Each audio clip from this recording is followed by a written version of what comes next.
하나님 말씀은 마가복음 1장 4절 5절 말씀입니다. 마가복음 1장 4절에서 5절.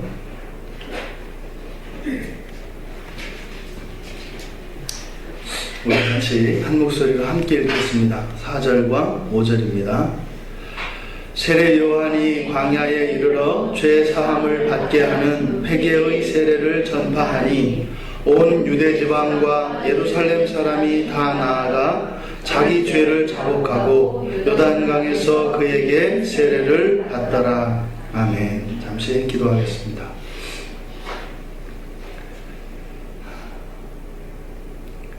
지금도 살아계셔서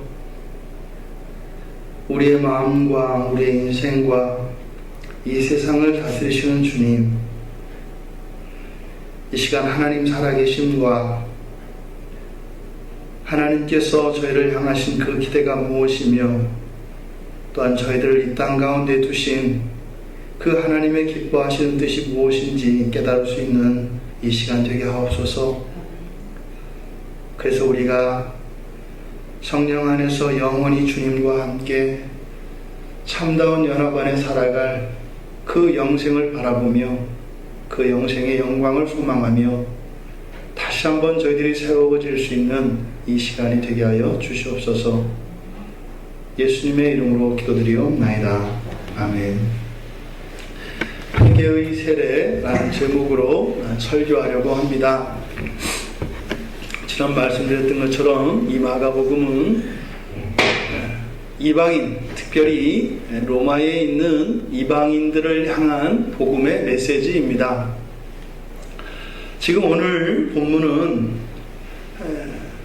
세례 요한의 선포, 그리고 세례를 주고 있는 그 장면, 그 역사적 사실에 대한 그 보도와 함께 또 그 의미가 무엇인지 우리에게 가르쳐주고 있습니다. 그래서 우리는 그때 당시의 그 현장, 세례 요한이 세례를 주었던 그 현장 속으로 우리가 우리의 생각을 통하여 가볼 수 있겠고, 또한 지금 그 현장에 있는 많은 사람들은 깨닫지 못하였던 그 진리가 무엇인지 또한 우리는 깨달을 수 있는 이 시간이 되기를 바랍니다. 지금 우리말 성경에는 지금 정확하게 이 본문이 그 내용 중심으로 되어 있기 때문에 지금 원어 성경에서는 지금 4절과 5절이 아주 뚜렷한 비교와 대조를 통해서 나타나고 있기 때문에 이것을 사역을 해봤습니다. 원래 헬라어에서는 우리말에서는 항상 문장의 주어는 앞에 오지요. 근데 헬라어에서는 주어가 앞에 오는 경우는 굉장히 특별한 경우입니다. 그래서 그 주어의 뜻을 강조할 때에만 보통 헬라어 문장에서는 주어가 앞에 나옵니다. 그래서 보통 동사로 문장들이 시작이 돼요. 그리고 이 동사 안에 헬라어는 그 단어 자체가 뭐 주격이냐 소유격이냐 목적격이냐라고 하는, 그리고 단수냐 복수냐 남성이냐 여성이냐라고 하는 이 정보를 단어 하나가 다 가지고 있습니다. 그래서 막 흐트러 놓아도 사실은 그 문장의 뜻이 정확하게 드러날 수 있습니다. 우리말 번역에 이제 우리말에 맞추어서 번역을 하다 보니까 세례 요한이 이렇게 되어 있습니다. 하지만 원문에서는 나타났다 이렇게 동사가 나와요. 지금 4절과 5절에 보시면 세례 요한이 광야에 이르러 죄사함을 받게 하는, 여기서 이르러라고 하는 단어에 표시를 해보십시오. 이르러 이 말이 나타났다, 등장하다 이런 단어입니다. 그리고 맨 뒤에 4절 끝에 전파하니, 전파하다, 이 두 단어가 있습니다. 그래서 등장했다, 나타났다, 그리고 전파했다, 선포했다 이런 문장입니다. 4절이. 그 다음에 5절에 가보시면 지금 4절과 5절 사이에 우리말 성경에는 그리고라고 하는 접속사가 생략되어 있습니다. 그래서 이 구조가 정확하게 지금 마가가 기록할 때는 의도적으로 지금 요한이 하는 일과 요한이 등장하고 선포했던 그 일에 대해서 이스라엘 사람들이 반응했던 그 반응을 아주 축약해서 요약해서 한 장의 사진과 같이 나타내고 있기 때문에 이것을 특별한 구조를 사용해서 비교하고 있습니다. 그래서 이 부분을 우리말 성경에서 놓치고 있기 때문에 설명을 드리는 겁니다. 4절의 그 두 단어, 했다, 나타났다, 그리고 선포했다 라고 하는 두 단어, 그리고 사이에 그리고 라고 하는 단어가 있다고 그랬습니다. 그러니까 이제 4절과 비교하는 내용이 되겠죠. 그러니까 이제 5절에는 온 유대 지방과 예루살렘 사람이 다 나아가, 여기가 동그라미, 여기 동사입니다. 나아가다, 그러니까 요한에게 다가가다, 나아가다 이런 뜻입니다. 그 다음에 맨 끝에 세례를 받더라 하는 세례를 받았다, 이 두 단어입니다. 그러니까 보세요. 4절에서는 나타났다, 누가요? 요한이. 나타났다, 요한이. 그리고 선포했다. 그 다음에 이제 5절에서는 뭐예요? 다가갔다. 누가? 이스라엘 모든 사람들이. 그리고 세례를 받았다. 이렇게 지금 요한의 등장과 요한이 한 일, 그리고 이스라엘 사람들의 등장과 이스라엘 사람들이 한 일을 하나의 캔버스 위에 동영상을 정지된 형상으로 잡아놓은 것 같이 지금 4절과 5절에서는 이야기하고 있다 이 말입니다. 이 부분을 이렇게 설명하고 있는 이유는 전체의 내용을 우리가 이해하고 나면 훨씬 더 확연해집니다. 정리하면 4절은 요한은 침례를 주면서 나타났다. 우리말로 이제 세례로 되어 있습니다만 보다 정확한 분명한 이해를 위해서는 침례라고 하는 것이 좋습니다. 침례를 주면서, 그러니까 요한은 침례를 주면서 등장했다. 그리고 회개의 침례를 선포했다. 그리고 온 유대나라 사람들, 그리고 온 예루살렘 사람들이 다가왔다. 그리고 죄를 고백하면서 침례를 받았다. 이렇게 두 문장이 대조가 되어 있습니다. 그러니까 분사도 사도 요한이 세례 요한이 등장했을 때 분사 구문이 따라옵니다. 그러니까 침례를 주면서 등장했다. 그런데 5절에서는 바로 이스라엘 사람들이 침례를 받을 때 죄를 고백하면서 침례를 받았다. 이렇게 설명되어 있습니다. 지금 이 4절과 5절에서는 주어의 대조가 나오고 말씀드렸던 것처럼 동사의 대조가 나오고 또한 분사, 지금 하고 있는 동작을 나타내는 침례를 주면서 그리고 죄를 고백하면서 라고 하는 이 두 개의 분사, 주어와 동사와 이 분사가 헬라어 문장에서는 정확하게 비교되어지면서 서로 대조하고 있습니다. 그러니까 지금 요한의 그 모습들과 요한의 모습에 반응하는 이스라엘 사람들의 반응을 이 4절과 5절 안에 딱 담아뒀다 이 말입니다. 그래서 본문의 내용을 통해서 짐작을 해보면 요한이 사람들의 눈에 처음 띄었던 모습은 어쩌면 요단강 안에서 지나가는 사람을 향하여 죄를 용서받기 위한 그 회개의 세례를 받으라고 불렀을 가능성이 많습니다. 그랬을 때 이스라엘 사람들이 요한에게 세례 요한의 그 선포, 그 하나님 말씀의 선포에 대해서 반응을 하고 요한이 있는 요단강 안으로 들어가서 세례를 받았던 것으로 보입니다. 물론 이 세례 요한의 이 세례의 제가 말씀드린 이 장면은 정확하지는 않습니다. 하지만 전체 본문의 문맥을 살펴보니까 그렇게 강 안에서 선포를 하고 그 선포를 듣고 강 안으로 들어가는 것이 제가 생각해 볼 수 있는 그러한 내용이었습니다.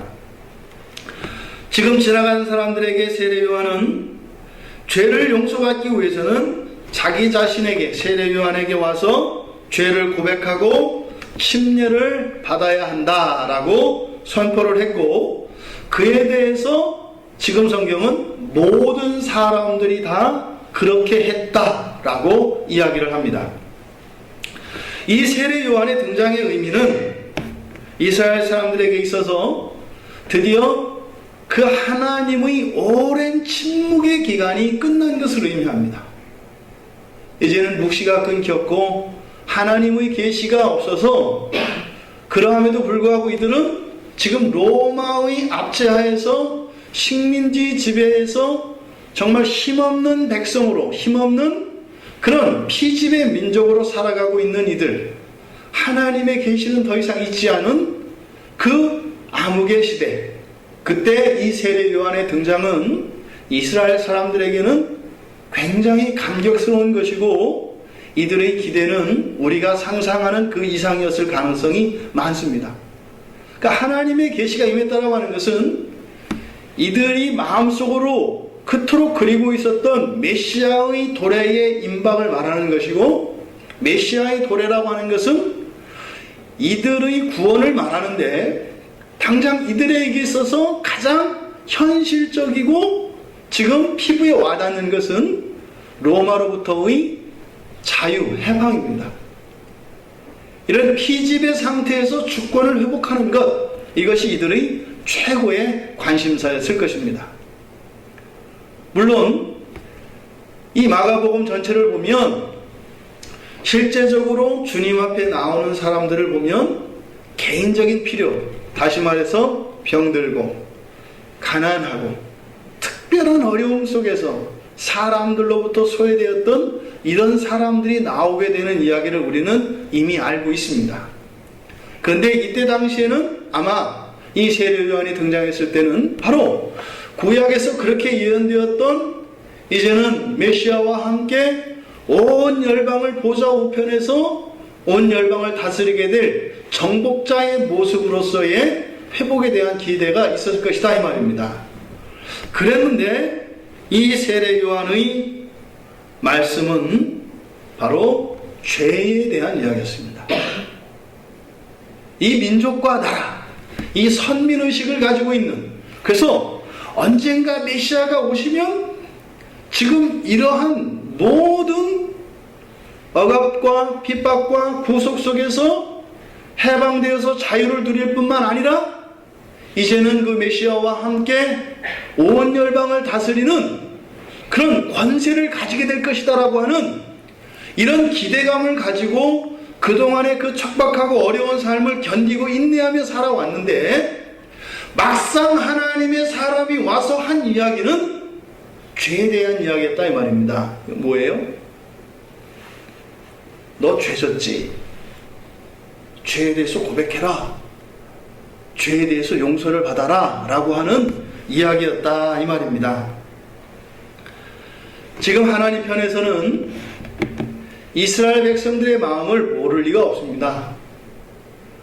그런데 이 죄의 문제를 거론하는 것은 정말 이들이 원하는, 정말 이들이 누리고 싶어하는 그것을 온전히 누릴 수 있도록 준비하는 것이죠.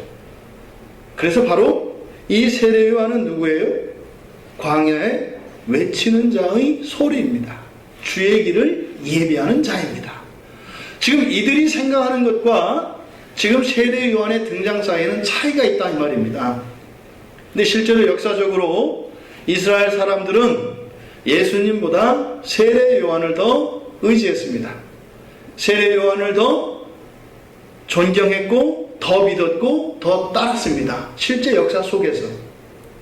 하지만 이미 세례 요한은 그것을 알았던 것이죠. 그래서 나는 단지 주의 길을 예비하는 광야에 외치는 자의 소리다 라고 이야기를 했습니다. 그것을 못 알아들었던 것입니다. 그가 예배해야 하는 길은 하나님께 대한 죄의 그런 끔찍함을 깨닫고 돌이키도록 하는 이런 회개와, 그리고 그 회개를 통하여 하나님의 용서를 구하도록 이스라엘 백성들을 준비시키는 것이었습니다. 하지만 우리가 여기서 조심해야 될 것은 단순히 죄에 대해서 용서를 받으면 된다, 회개해서 죄만 용서받으면 된다 라고 하는 이런 생각은 매우 잘못된 것임을 깨달아 줍니다. 왜요? 지금 회개의 세례를 선포하고 있는 세례 요한을 통해서 바로 나타난 주된 메시지가 무엇이에요? 뒤에 나오는 내용입니다만 바로 그리스도께서, 메시아께서 오실 것인데 그를 기다리며 준비해야 된다는 것입니다. 그러니까 실질적인 구원의 일은 바로 무엇이에요? 그리스도가 오셔서 바로 그리스도와 함께 지금 이스라엘 백성들이 꿈꾸는 그런 영광을 누릴 수 있다는 것입니다. 그러니까 그 전에 반드시 이 세례 요한을 통하여 주시는 하나님의 메시지가 이스라엘 백성들에게 받아들여져야 합니다.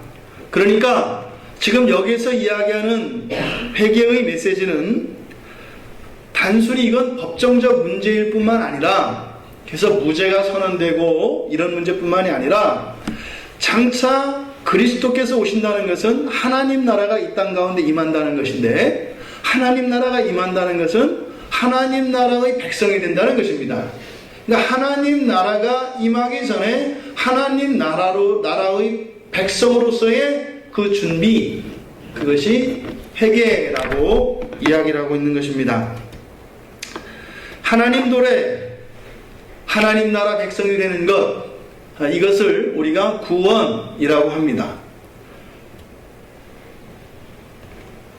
여기서 우리가 조심하고 우리가 우리의 생각을 바꿔야 되는 것이 무엇이냐면, 회개가 마치 하나님의 용서를 이끌어내는 조건인 것처럼 생각해서는 안 됩니다. 회개를 하면 하나님께서 무조건 용서해 주실 의무가 있고, 회개만 하면 내 모든 죄가 용서받는 것으로 이해되어서는 안 된다 이 말입니다. 이것은 우리가 회개라고 하는 이 헬라어의 그 의미를 잘못 이해하고 있기 때문에 생기는 결과입니다. 그 단어의 뜻에 대해서는 뒤에 가서 한 번 더 살펴보기로 하겠습니다. 세례 요한은 주권적으로 임할, 다시 말해서 우리가 회개해야 그 뒤에 하나님 나라가 오는 것이 아니죠. 하나님의 나라가 오는 것은 하나님의 주권에 의해서 일방적으로 도래합니다. 하지만 그 하나님 나라에 들어갈 수 있는 백성은 제한되어 있습니다. 모두가 자동적으로 이스라엘 백성이라면 전부 다 그 하나님 나라에 들어갈 수 있는 것은 아닙니다. 분명히 제한되어 있습니다. 그러니 지금 이 세례 요한의 바람은 바로 믿음의 백성 모두가 하나님 나라가 임했을 때 들어가기를 소원하는 것입니다. 요단강에 몸을 담근 채 지나가는 이들을 향하여 그렇게 목 놓아 외쳤을 것입니다. 자기의 민족 가운데 단 한 사람도 그 하나님 나라가 이 땅 가운데 도래하였을 때 거기에서 내쳐지는 일이 없기를 바라는 마음으로 말입니다. 이때 요한이 선포한 이 메시지는 두 가지의 의미로 들립니다. 첫째는 너의 죄를 고백해라 라고 하는 메시지입니다. 이것은 뭐예요? 이미 이 세례 요한의 메시지를 듣는 모든 사람들에게는 범죄 사실이 있고 죄가 있다라고 하는 죄에 대한 지적이다 이 말입니다. 두 번째로는 그 죄에 대한 용서의 메시지입니다. 흔히 이것을 우리가 복음과 율법이라고 이야기를 해요. 항상 하나님의 말씀은 이 복음적인 요소와 율법적인 요소가 동시에 선포되어집니다. 그래서 우리 마음속에는 소망과 그 하나님의 용서하시는 그 무한하신 자비하심에 대한 그 사랑에 대한 감사가 들지만 이렇게 그 율법의 빛으로 우리 안에 있는 이 죄에 대해서 아파하고 고통스럽고 숨고 싶어 하도록 만든다 이 말입니다.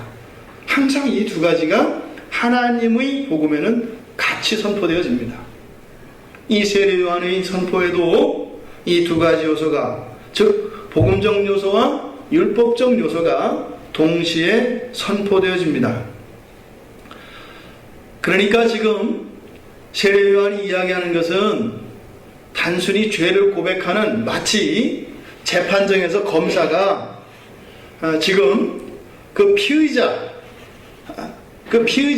그 죄인의 그 죄의 항목들을 쭉 낭독해서 지금 벌을 주기 위하여 그 형량이 얼마인지를 결정하기 위하여 죄의 문제를 거론하고 있는 것은 아니다. 여기서 죄의 문제를 거론하는 것은 무엇이에요? 바로 이 죄의 문제를 하나님께서 해결해 주시겠다고 하는, 이 죄로부터 너희들을 자유롭게 해주겠다고 하는 그러한 의도가 여기에는 담겨져 있는 것이죠. 그런데 이 말씀은 항상 듣는 이에 따라서는 다르게 들려집니다. 어떤 사람들에게는 욕하고 무시하고 나를 심판하는 메시지로 들립니다. 또 어떤 사람들에게는 그 죄에 대한 이야기는 쏙 빼고 이 회개라고 하는 어떤 형식적인 요소를 거치면 마치 그 모든 것이 해결되어지는, 이 회개가 수단으로 받아들여지는, 내가 내 죄가 뭔지 모르겠지만 일단 저 회개만 하면 다 된단다, 이런 부정적인 양극단의 그런 반응이 있을 수 있다 이 말입니다. 이 두 가지는 모두 다 부정적인 경우죠. 이 두 가지가 한꺼번에 받아들여져야 합니다. 이 죄에 대한 지적으로 통해서 나는 소망이 없고 이 죄의 비참으로 슬퍼하고 아파해야 합니다. 하지만 그러함에도 불구하고 나를 구원하여 주신다고 하는 하나님의 은혜에 대한 전적인 신뢰, 이 복음, 이것이 그래서 기쁜 소식으로 받아들여질 수 있는 그런 사람이라야 올바르게 하나님의 말씀을 듣는 사람이라고 할 것입니다. 이 차이는 하나님에 대한 이해에서 옵니다. 자기가 믿고 있는 하나님이 어떤 분인가에 대한 이해에서 온다 이 말이에요. 우리가 조심해야 될 게 있습니다. 이해한다, 알고 있다, 이것은 인격적인 알을 말해요. 인격적인 알이라는 것은 우리의 머리로도 알아야 합니다. 또 어떻게 해요? 우리의 감정을 통해서도 알아야 합니다. 또 우리의 의지를 통해서도 이해하고 알아야 합니다. 자칫 우리가 잘못 이해하기 쉬운 것이 그런 겁니다. 마치 아는 것은 그런 경향이 있어요. 이런 지성하면 마치 감정적인 것과 대립되는 개념으로, 그래서 아주 이성적인 사람 하면은 여러분들이 딱 떠오르는 느낌이 어떤 거예요? 마음이 따뜻한 사람이세요? 냉정한 사람이세요? 냉정한 사람이 일반적으로 떠오른다 이 말이에요. 이게 헬라적 사고예요. 이게 잘못되어진 거예요. 그러니까 항상 우리가 인격이라는 말을 써야 맞아요. 자꾸 지성, 정서, 이것이, 그러니까 인격 안에는 이 세 가지 요소가 있습니다만 이것을 자꾸 나누다 보면 이것이 상대화되어지고 세 사이의 관계에 자꾸 집중하게 된다 이 말입니다. 이게 전인적, 전인격적인 요소가 배제되게 돼요. 그러니까 안다는 것은 뭐예요? 머리로 아는 것이고 가슴으로 아는 것이고 또한 우리의 행동으로 아는 것을 말합니다. 하나님을 아는 차이, 이해의 차이다라고 하는 것은 그것이에요. 여러분들이 공부를 하고 어떤 그 지식의 내용들을 받아 듣고 봄으로서만 아나요? 그렇지 않아요. 예를 들어서 귀가 먹고 앞을 볼 수 없는 사람이 있다고 생각을 해보세요.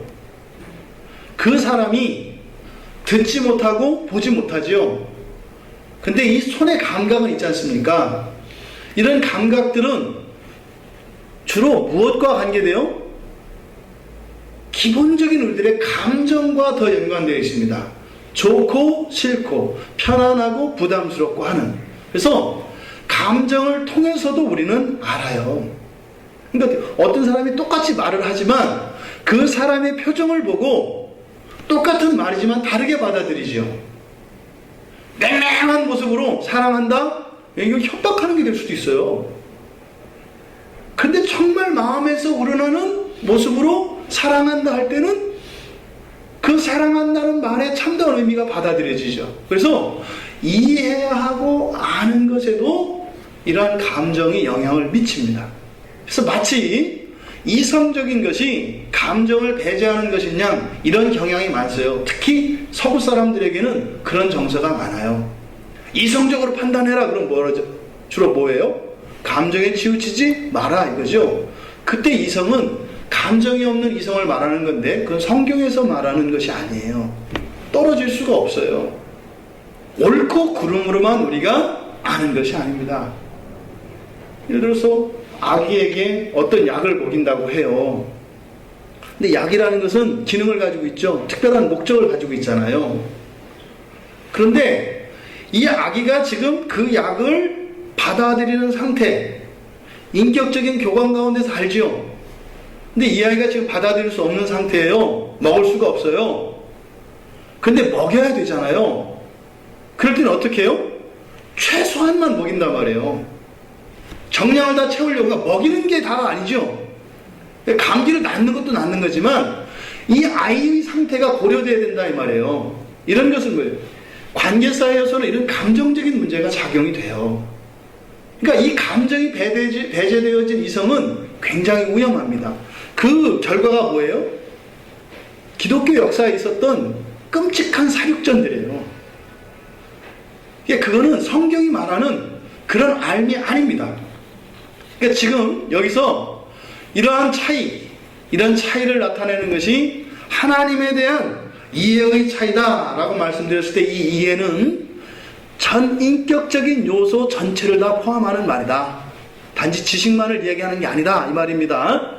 오늘날 하나님을 아는 지식, 그래서 우리가 보통 아는 만큼 하나님을 사랑할 수 있다 할 때 많은 분들이 지성적인 면을 많이 강조해요. 감성을 떼어놓은 하나님과의 이런 말씀을 통하여 하는 이런 경험에 대해서는 상대적으로 평가절하한다 이 말입니다.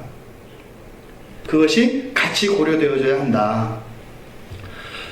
그렇다면 여러분들이 알고 계시는 하나님은 어떤 하나님이십니까? 성경을 통해서 또한 이런 교리적 지식들과 경건서적들을 통해서 또 주변 우리 신앙의 선배들이나 그 지체들로부터 들었던 간증들을 통해서 여러분들은 예수님에 대해서 알고 있습니다. 하나님에 대해서 알고 있습니다. 그것은 무엇이에요? 외부적으로 여러분들에게 외부에서 들어온 것들이죠. 그럼 감정은 여러분 내면에서 하나님과의 실제적인 그런 사귐과 인격적인 교제 사이에서 생겨나는 것은 감정적 지식입니다. 같이 살아보지 않고는 몰라요. 그런 얘기 하잖아요. 특히 뭐 이렇게 그런 얘기들 많이 해요. 특히 여성들이 뭐 다른 분들이 이제 그 남편을 막 칭찬하면 한번 살아봐 뭐 이런 얘기 하거든요. 그건 뭐예요? 바로 감정적인 이렇게 관계를 맺으면서 그런 이제 감정을 통해서 얻는 지식은 또 다르다. 오히려 당신에게 좋음이 나에게 싫음이 될 수도 있거든요. 이런 일들이 우리 안에 일어납니다. 여러분들이 경험한, 그래서 말씀을 묵상하는 것은 무엇이에요? 우리의 감정을, 하나님에 대한 우리의 감정을 정화시키고 그 사랑의 감정을 고양시키는 일입니다. 그러니까 말씀을 묵상하지 않고요, 그 말씀 안에서 우리의 삶 속에서의 어떤 결과 열매들을 연결시키지 못하면 하나님에 관한 온전한 이해가 불가능합니다. 그럼 어떻게 해요? 앞서 말씀드린 것처럼 이러한 성경을 통해서 주시는 이 복음의 메시지가 온전히 받아들여지지 않고 완전히 양극단에 가거나 어느 한쪽으로 쏠린다 이 말입니다. 그럼 그 사람의 신앙의 색깔이 그렇게 나오게 되어 있습니다. 근데 그거를 또 이제 뭐 거기다가 이제 정통, 진리 이런 말을 붙이면 이제 칼분이 나는 거예요. 내가 찌그러졌으니까 다 나같이 찌그러져라. 그래서 자기와 똑같은 모양의 사람들을 정상화하는 이런 일들이 이제 각 교단들에서 일어나는 교리 싸움 막 이러는 겁니다. 거의 찌그러진 경우들이 많거든요. 어찌하였든 이 요한이 주었던 이 메시지는 복음적 그리고 율법적 의미가 동시에 나타납니다. 이제 본문에 있는 그 용어들을 좀 중요한 개념들이기 때문에 이 용어의 뜻들을 좀 한번 살펴보려고 합니다. 4절에 우리말 성경에 세례 요한이 광야에 이르러 죄사함을 받게 하는 회개의 세례를 전파하니 이렇게 우리말 성경에는 되어 있습니다. 여기서 먼저 죄사함을 받게 하는 할 때 죄사함이라고 하는 의미, 여러분들이 생각할 때 이 죄사함이라고 하는 의미가 무슨 뜻으로 이렇게 받아들여지세요? 여러분들의 마음속에 그냥 벌을 죄로 인해서 받을 벌을 면제해 준다는 겁니까? 아니면 그런 죄 짓는 일이 더 이상 일어나지 않도록 한다는 일입니까? 아니면 내가 지은 죄를 다른 사람이 지은 걸로 한다는 의미입니까? 이 죄사함이라는 게 말이에요. 너무나 중요하잖아요. 이때 우리가 먼저 살펴보아야 할 것이 있는데요. 성경에서 이 죄라고 하는 이 말은 두 가지 형태로 쓰입니다. 형식적인 면, 형태적인 면에서 단수형으로 쓰일 때가 있고요. 복수형으로 쓰일 때가 있어요. 헬라어에서. 우리말 성경에서는 거의 단수로 쓰고요. 그러니까 영어 성경에는 단수, 복수로 나옵니다. 근데 헬라어에서 단수와 복수로 쓰일 때 이 죄의 의미는 그 죄가 달라요. 보통 우리가 교리에서 죄를 나눌 때 어떻게 하죠? 무슨 죄 나누죠? 예, 원죄, 자범죄 또는 고범죄 이렇게 나눈단 말이에요. 헬라어에서는 이게 구분되어서 나타납니다. 그래서 단수형으로 이 죄가 쓰일 때는 그것은 죄 전체를 하나로 보는 원죄를 의미합니다. 그러니까 그것은 우리가 어떻게 할 수 있는 이런 게 아니에요. 그러니까 이게 모든 사람은 바로 그 단수형 죄인이지요. 이해되시죠? 하지만 이 죄가 복수형으로 쓰였을 때는 각자의 고범죄, 실행죄를 말합니다. 그러니까 이 복수형으로 쓰인 이 죄는 다 달라요. 사람마다. 어떤 사람은 더 많고 어떤 사람은 더 적고 이것을 뭐라고 해요? 성화의 진전에 따라 다르다 이 말이에요. 그 심지어는 이 복수형 죄는 신앙을 떠난 다른 사람들과의 사회 속에도 비교 가능해요. 그것은 그러니까 예수 안 믿지만 더 인격적이고 더 착한 사람들, 훌륭한 선한 사람들 있잖아요. 세상적인 의미에서. 그러니까 바로 복수형의 죄는 그렇게 비교 가능합니다. 근데 이 단수형의 죄는 뭐예요? 예수 그리스도를 믿는 믿음 안에 있느냐 없느냐의 문제예요. 지금 여기서 사용되고 있는 이 죄는 단수형을 쓰지 않고 복수형을 쓰고 있습니다. 그러니까 지금 세례 요한이 죄사함을 받아라 할 때 그 죄는 무슨 죄를 말한다고요? 예. 이것은 무엇이에요? 각 사람이 과거에 지었던 죄, 또 지금 현재도 짓고 있고 또 지을 예정이고, 이것은 악한 말이 될 수도 있고요, 악한 행동이 될 수도 있고, 악한 생각, 악한 계획, 이 모든 것 다 될 수 있습니다.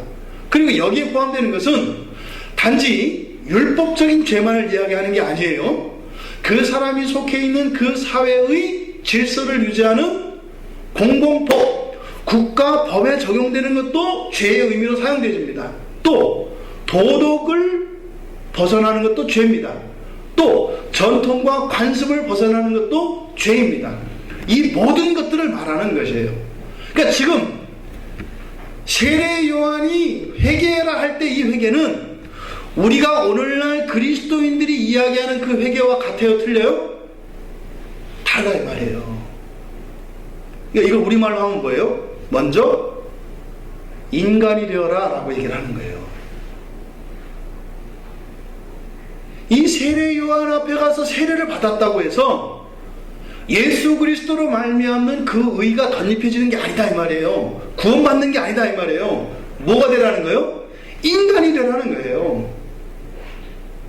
기독교가 들어가면은요, 그 사회에는 도덕적으로 정화되어집니다. 사회적으로 시민의식이 성숙해져집니다. 이게 복음이 들어갈 때 항상 일어나는 현상이에요. 우리가 보통 부흥을 이야기할 때 부흥의 조건, 그 증거로서 무엇을 이야기하냐면, 예를 들어서 그 국가에 일어난 부흥이라면 그 국가 사회 전체에 일어나는 개혁과 이런 도덕적인 정화를 부흥의 조건으로 삼습니다. 그러니까 그거는 예수를 믿는 것과 상관없이 그 사회가 어떻게 된다고요? 깨끗해지고 거룩해지고 정결해진다고요. 이게 부흥이에요. 지금 세례 요한이 여기에서 회개하라 라고 하는 것은 지금 근본적인 우리가 구원의 문제를 다루는 그 회개가 아니다 이 말이에요. 먼저 인간이 되라 라고 하는 의미다. 근본적인 해결은 바로 뒤에 7절과 8절에서 나는 그 신발끈도 맬 수 없는 성령으로 세례를 주시는 바로 그리스도께서 하실 일입니다. 그러니 그것은 뒤로 미루고 있죠. 지금 세례 요한의 이 회개를 우리가 착각하면 안 된다. 보통 우리가 예수를 믿는 사람들도 이 세례 요한이 이야기한 이 회개를 통해서 자신의 죄가 용서되었다고 생각한단 말이에요. 아니라니까요. 무서운 얘기입니다. 굉장히 잘못 착각하고 있다고요. 그러면서 고민하고 있잖아요. 회개했는데 의식적으로 확신을 가지려고 하는데 확신이 안 들잖아요. 잘못 알고 있다 이 말이에요. 그 다음에 사함, 죄사함이라고 하는 이 사람이라는 단어, 이 단어는 두 개의 단어가 합쳐져 있어요.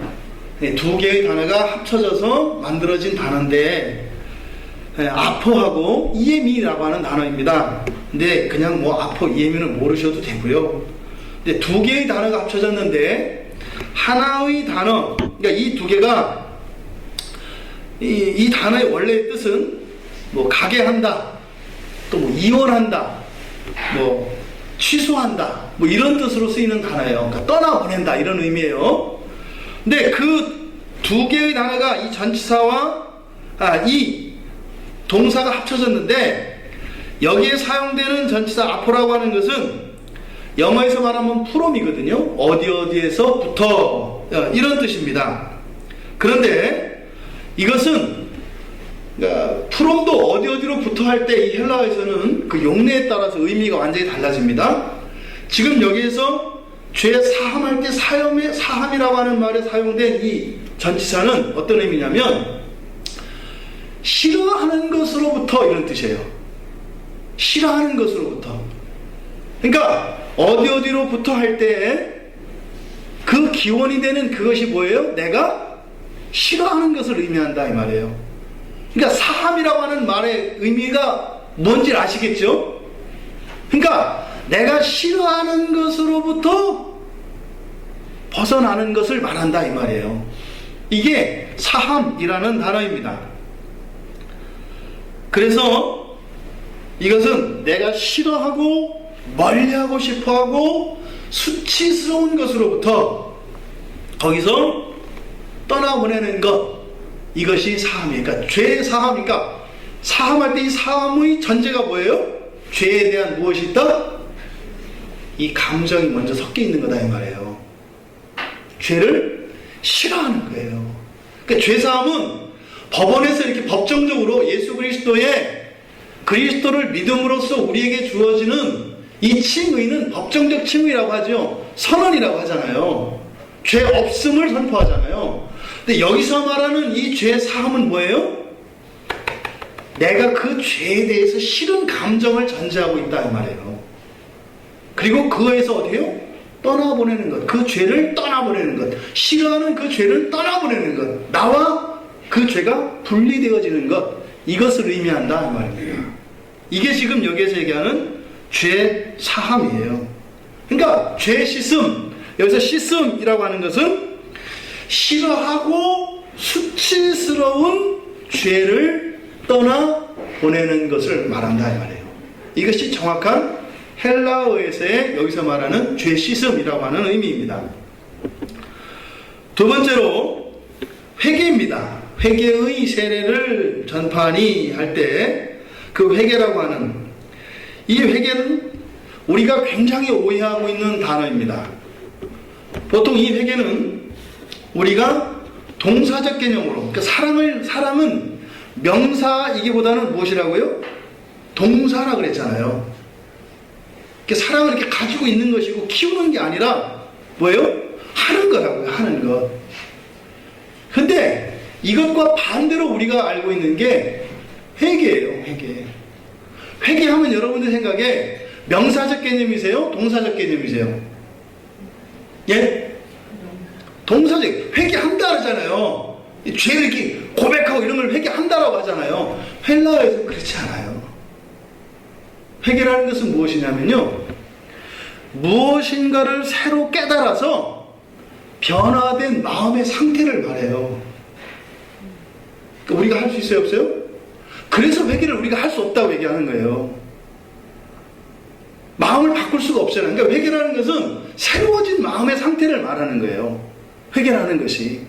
물론 이것을 동사형으로 써요. 회개해라, 회개한다. 그러니까 그것은 뭐냐면 그 변화되어지는 마음으로 되어지는 그 과정, 성령의 역사에 대해서 얘기를 하는 거죠. 그러니까 이 회개는 바로 우리의 마음의 변화, 다시 말해서 변화된 마음의 결과를 회개라고 이야기한다 이 말입니다. 되어진 상태예요. 이미 이것은 우리가 되는 것이 아니라. 근데 그걸 갖다 냈다 하려고 그러니 안 되는 거예요. 일단 전에는 좀 회개가 됐는데 요새는 회개가 안 돼. 그거 아니라고요. 그런 게 아니에요. 오해가 되는 거예요. 이 단어는 보통 메타노이아라고 하는 단어인데, 이 메타라는 게 함께 이런 뜻이에요. 영어로 하면 with 뭐 이런 거거든요. 함께, 또 그 속에 또 누구의 편을 드는 뭐 이런 의미입니다. 근데 이 노이아라는 단어가 이해한다, 깨닫는다 이런 뜻이에요. 요거의 명사형이 우리가 이제 총명을 주시옵소서 할 때 이 총명이 바로 회개에 쓰이는 붙어있는 뒤에 있는 단어의 명사형, 요것이 총명이에요. 그러니까 어떻게 해요? 총명과 함께, 깨달음과 함께 이런 뜻이에요. 이 회개라는 말이. 이러한 회개를 통해서 마음이 변하는 것이 아니라 바로 뭐예요? 무엇인가를 깨달아서 새로워진 마음이 회개다 이 말이에요. 바꿔서 하셔야 된다 이 말입니다. 그러니까 결국은 지금 세례 요한이 죄사함을 받게 하는 회개의 세례, 이 말은 사실은 뭐예요? 앞에 나온 죄사함을 받게 하는 회개라는 말과 뒤에 나온 세례라고 하는 것은 내면에서 일어난 죄에 대하여 싫어하는 마음으로 죄를 떨쳐버리기로 작정하고 이미 내 안에서 일어난 마음의 변화, 이것을 외적으로 인정하는 게 여기서 말하는 세례다 이 말이에요. 이해되시죠? 세례가 무슨 효과가 있어서 세례 요한한테 가서 같이 물속에 한번 틈벙 들어갔다 나오면 없어지는 게 아니다 이 말이에요. 이것이 그래서 우리가 보통 교회에서 주는 세례를 이야기할 때 그런단 말이에요. 물세례가 먼저인가요? 성령 세례가 먼저인가요? 예, 우리 그 개혁 신앙 안에서는 물세례가 먼저인가요? 성령 세례가 먼저인가요? 예? 성령 세례가 먼저일까요? 물세례가 먼저일까요? 성경에 보면 어디는 물세례가 먼저고 어디는 성령 세례가 먼저예요. 성경 안에는. 근데 우리 보통 개혁신앙, 특히 보수라고 하는 우리 진영에서, 우리는 이제 장로교인이잖아요. 그래서 우리가 가지고 있는 이 세례관은 성령 세례가 먼저입니다. 성령의 기름 부으심이 먼저고, 교회에서 물 세례 주는 것은 무엇이에요? 성령 세례에 대한 도장 찍어주는 역할이다 이 말이에요. 이게 바뀌면 어떻게 될까요? 교회의 죄를 용서하는 권세가 있는 게 되죠. 그잖아요. 그리고 이제 그 증을 들고 성령께 가서, 성령께 제가 이게 식권 갖고 왔으니까 성령 세례를 주시옵소서 이렇게 된다 이 말이에요. 순서가 그렇게 돼요. 그래서 이거는 지금 끊임없는 싸움이 일어나요. 또 그쪽에서 그렇게 얘기 안 하죠.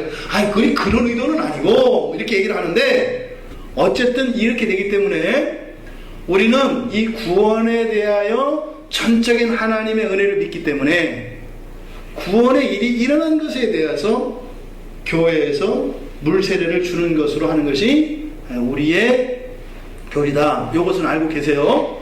특히 오순절 쪽은 어떻게 돼요? 그래서 물 세례가 먼저예요. 교회 세례 받고 나서 식권을 받고 성령께 가서 식판을 들고 가서 성령 세례를 받아야 되는 거예요. 정 안 되면 어떻게 해요? 할렐루야를 빨리 하시면 이제 받아요. 일명 날라리 방언을 그렇게 받아요. 할렐루야 빨리 하시면 랄랄랄라 이렇게 되거든요. 그를 축하한다고 이렇게 박수 쳐줍니다. 드디어 이제 그 식판에 음식이 담겼다고. 근데 뭐 그런 거 있잖아요. 뭐죠? 그 벌거벗은 임금님인가요? 있다고 하니까 있는가 보다 하고 그냥 좋아하는 척 하는 거예요. 그러니까 수치를 당하게 돼요. 이상한 사람들이 되거든요. 그래서 어쨌든 우리는 어떻다? 성령 세례가 먼저. 왜? 구원의 이 죄를 용서하시는 것은 성령의 작용이기 때문에 그것에 대한 교회의 인정이다. 이렇게 이해를 하시면 되고, 어쨌든 지금 여기서 말하는 이 세례라는 것은 말이에요. 어떤 수단, 기능이 아니다. 뭐다? 마음에 일어난 변화에 대한 이 세례 요한의 인정이다 이 말이에요. 그래서 사실은 등식과 같죠. 이 말은 뭐예요?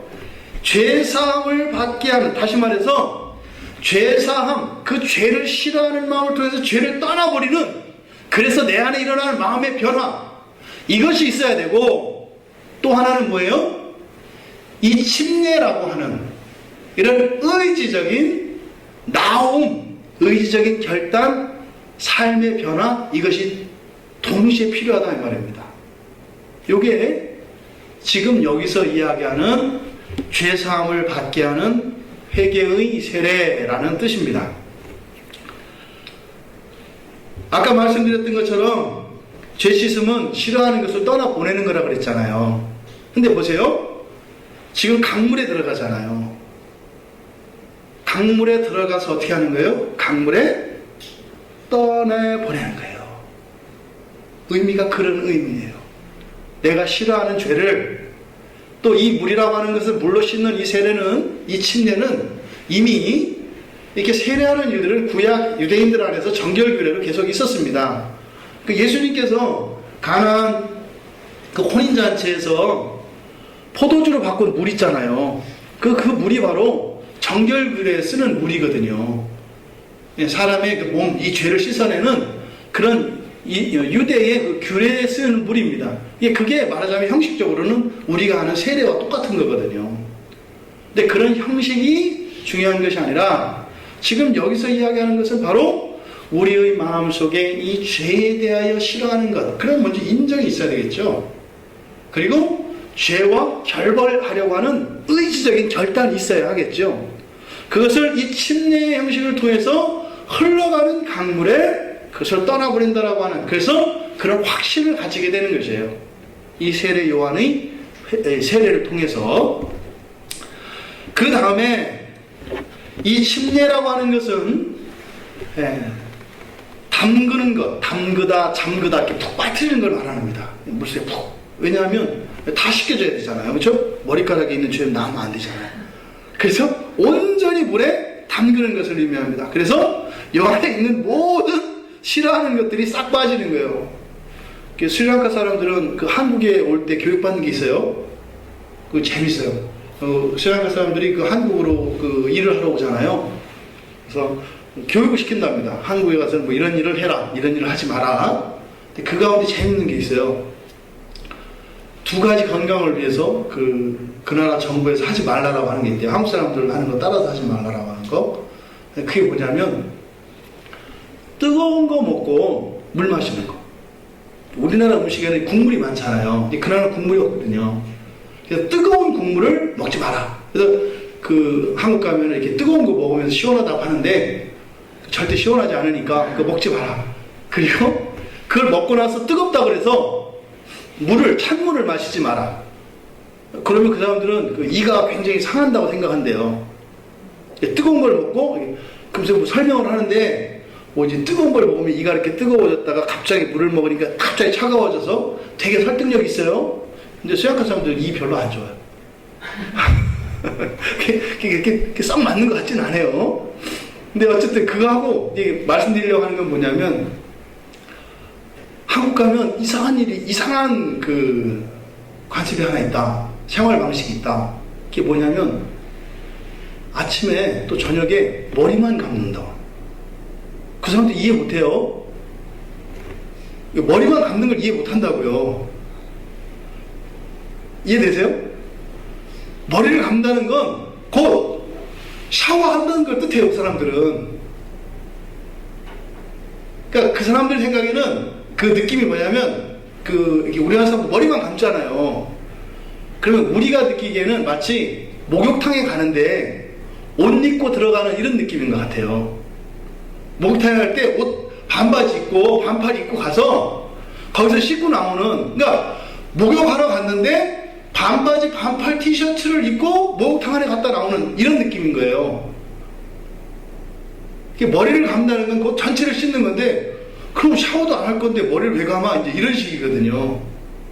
근데 되게 웃기는 거는 그 사람들 그렇게 하면 눈이 나빠진다고 믿더라고요. 머리만 감으면 모르겠어요. 여기 의학적인 근거가 있는 건지는.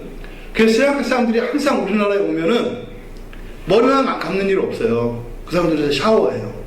이게 이제 우리 오늘 형제 하나가 스리랑카 사람들을 집으로 이제 그 명절에 초대를 했습니다. 고향을 못 가고 그러니까. 근데 수도비 엄청 나왔대요. 아침에도 샤워, 저녁에도 샤워, 샤워해요. 머리를 감으려면 그 사람들은 그냥 샤워하는 거니까 그냥 온종일 샤워를 해요. 침대가 그런 거다 이 말이에요.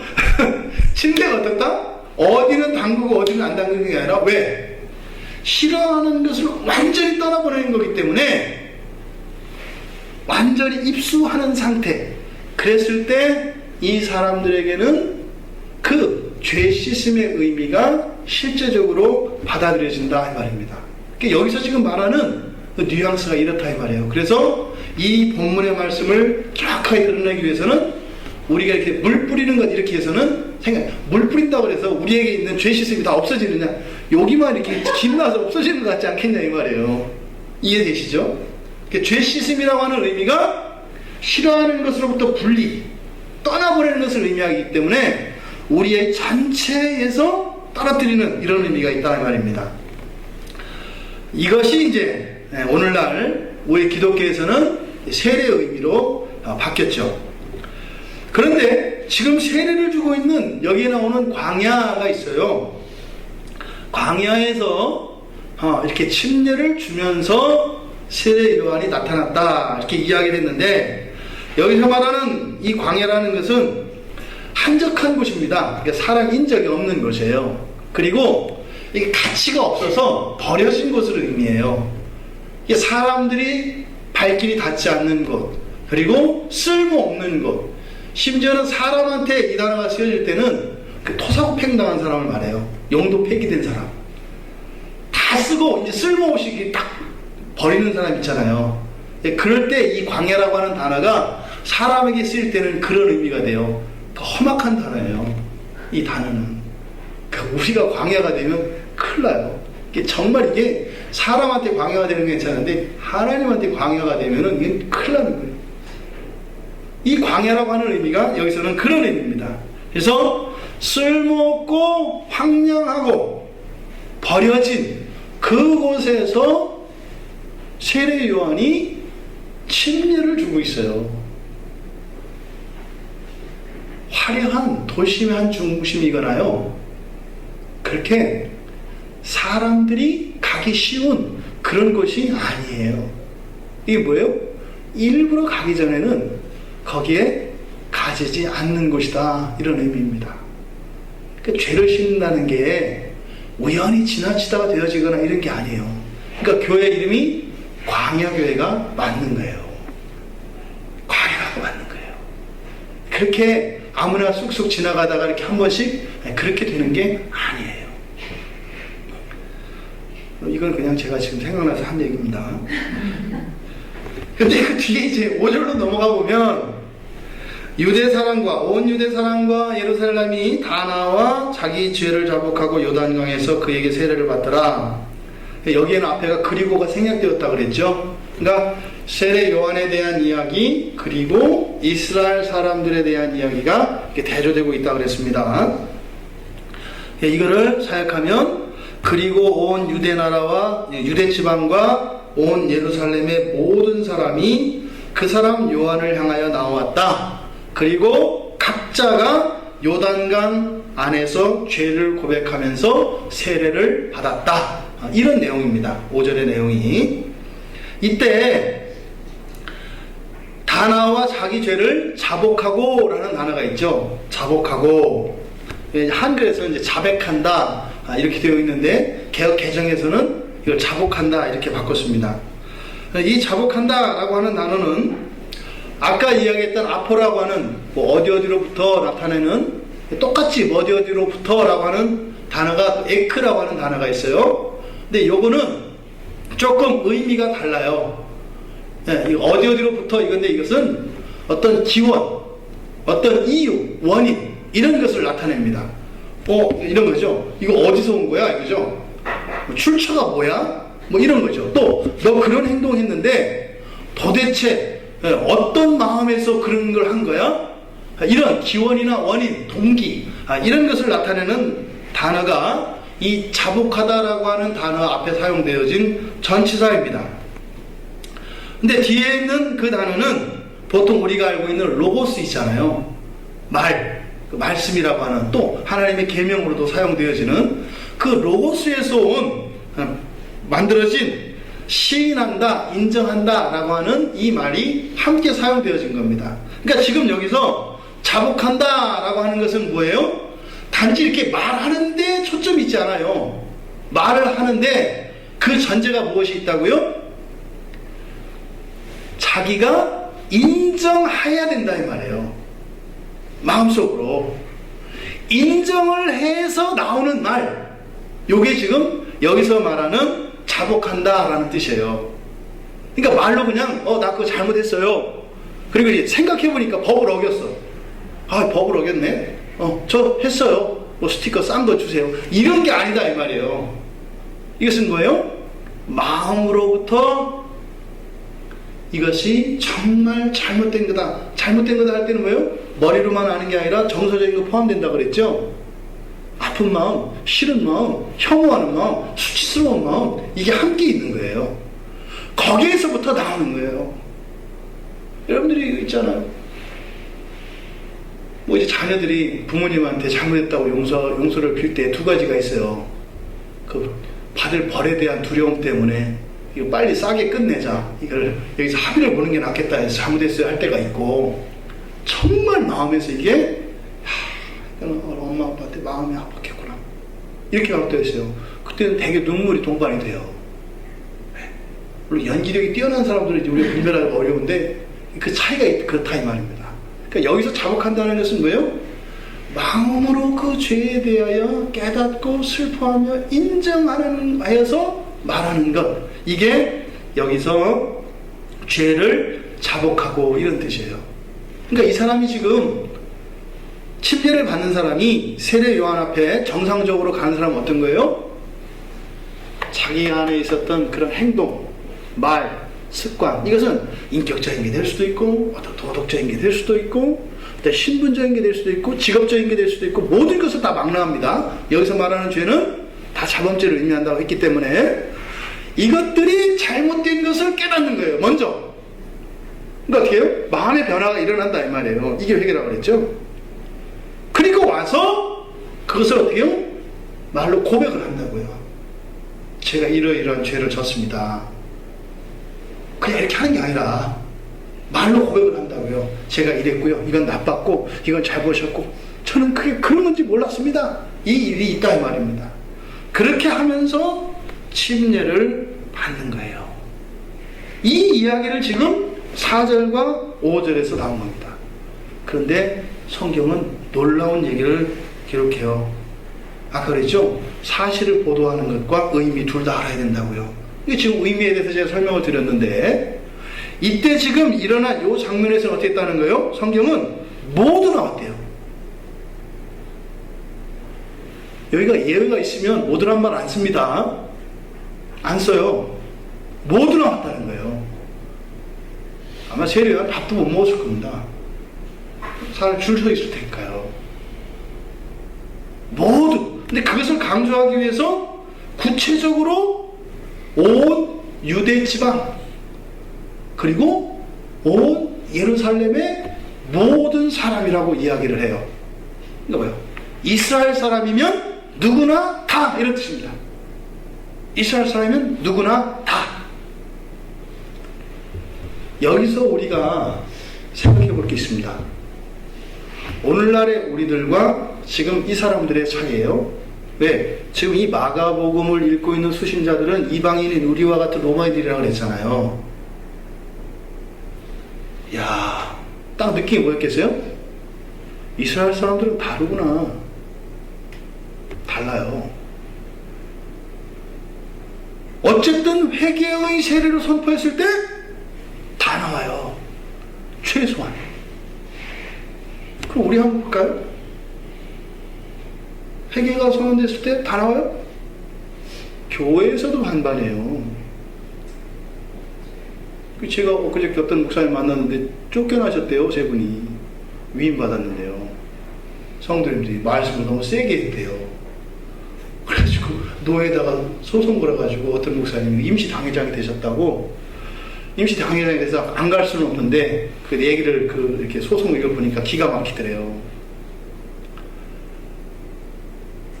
어쨌든 지금 그 회개하라고 하는 그 하나님의 그 메시지 선포 앞에 모두 나아간 것 정말 부러운 일입니다. 우리나라가 불신자 수가 세계에서 5번째로 많대요. 불신자가 아니라 무신론자가. 네. 무신론자가. 그러니까 기독교인 말고요. 전 세계의 민족 국가에서요. 5번째래요. 5번째. 무신론자가. 그 말은 뭐예요? 제일 큰 거는 이단이 문제가 아니라 무신론이 문제라고요. 무신론은. 그냥 뭐 올바른 기독교를 떠나서 아예 없다고요. 왜요? 그런 거 있잖아요. 우리나라 사람들 뚜껑 열리는 거 있죠. 뚜껑 열리면은 안 보이는 거 있잖아요. 이렇게. 유신론자들은 뚜껑이 열려도요 보이는 게 있어요. 하나님이 보여요. 무신론자들은요 이거 열면 하나님이 뭐가 없어요. 하나님한테도 계급장 떼요 이런 식이거든요. 그럼 뭐 신앙이 뭐 다 집어던지고요. 이해 못하는 게 그거예요. 몇십 년 동안 신앙생활하고 그랬는데 뭐 흔히 말하는 시험 들었다 뭐 했다 해서 신앙을 버려요. 그럼 무슨 증거예요? 무신론자라는 증거예요. 그런 게 아니거든요. 아니 아파도 너 이렇게 안 낫고 계속 아프냐? 이러고 잘라내요? 그럴 수가 없거든요. 저는 이 말씀을 보고 이게 부러웠어요. 우선은 정말 이렇게 회개의 자리에 나올 수 있는 것, 이것은 뭘까요?